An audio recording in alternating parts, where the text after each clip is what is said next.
Panchatantra stories. एक बार एक पेड़ था जो कई पक्षियों का घर था। एक दिन एक अंधा बूढ़ा गिद्ध उस पेड़ के एक छेद में रहने के लिए आया। पक्षियों ने उसका स्वागत किया और उसे अपने भोजन का हिस्सा देने का फैसला किया क्योंकि वह बूढ़ा था। अंधे गिद्ध ने बदले में उनके छोटे बच्चों की रक्षा करने का फैसला किया, इसलिए वे खुशी से रहने लगे।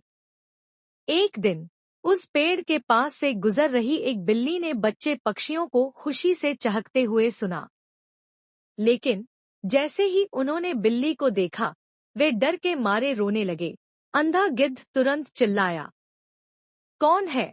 अब चतुर बिल्ली जानती थी कि इन स्वादिष्ट छोटे पक्षियों को खाने का एकमात्र तरीका यह था कि वह गिद्ध के साथ अच्छी दोस्ती करे। उसने उससे कहा, मैंने नदी के किनारे पक्षियों से आपकी बुद्धिमत्ता के बारे में बहुत कुछ सुना है, इसलिए मुझे बस आपसे मिलने आना था। सर, गिद्ध को बहुत अच्छा लगा जब किसी ने उसकी तारीफ की। उसने पूछा, तुम कौन हो? उसने कहा, मैं एक बिल्ली हूँ। गिद्ध चिल्लाया, चले जाओ नहीं तो मैं तुम्हें खा जाऊंगा। लेकिन चतुर बिल्ली के पास एक अच्छी योजना थी। मैं यहाँ रहता हूँ, मैं नदी के दूसरी तरफ हूँ। मैं मांस नहीं खाती और रोज नदी में नहाती हूँ।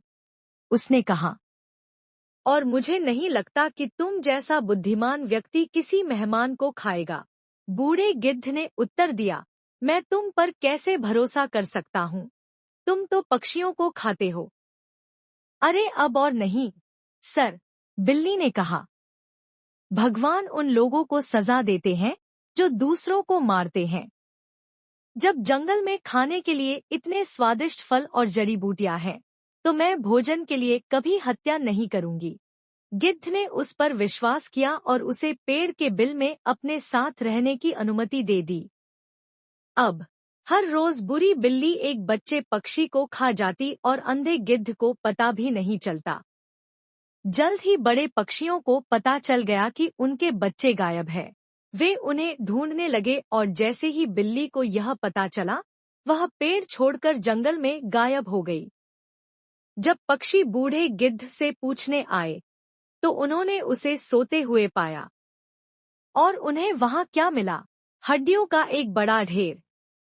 बिल्ली बच्चे पक्षियों को खा जाती और हड्डियों को गिद्ध के पेड़ के बिल में छोड़ देती।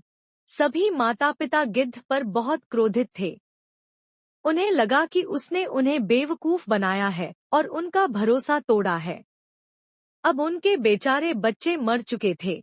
वे रोए और गुस्से में चिल्लाए और सोते हुए गिद्ध पर हमला कर दिया। बेचारे को यह भी नहीं पता था कि पक्षी उसे क्यों चोंच मार रहे थे और उसे इतनी पीड़ा क्यों पहुंचा रहे थे। बेघर बेदिल बाहर निकाला गया। कहानी की नीति, कभी भी किसी ऐसे व्यक्ति पर भरोसा न करें जिससे आपकी मुलाकात शायद ही हुई हो। क्या आप भी इस कहानी से सहमत हैं? कमेंट करके बताएं और इस वीडियो को अपने दोस्तों के साथ शेयर करें ताकि वे भी इस महत्वपूर्ण सीख को जान सकें। इस पेज में नए हैं तो सब्सक्राइब करना ना भूलें और कहानी अच्छी लगी हो तो लाइक जरूर करें। अगली कहानी के लिए नेक्स्ट वीडियो पर क्लिक करें।